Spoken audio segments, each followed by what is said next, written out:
To create a message relay, which allows you to email members in your organization roster, select Roster from your organization tools. From your Manage Roster page, select the messaging button at the top of your page. You'll then want to select Create Relay.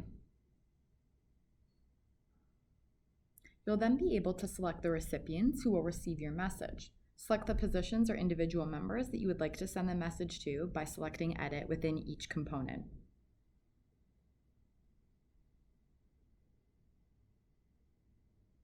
You can enter a title for your relay to identify it later, and when you are finished, select Generate. Copy the temporary relay address in blue text, open a new email in your preferred email account, and add this into the To field. Then compose and send your message. Creating a message relay allows you to connect with folks in your roster quickly and easily without having to copy and paste many emails. The message also comes directly from you, making it less likely to end up in a user's junk mailbox.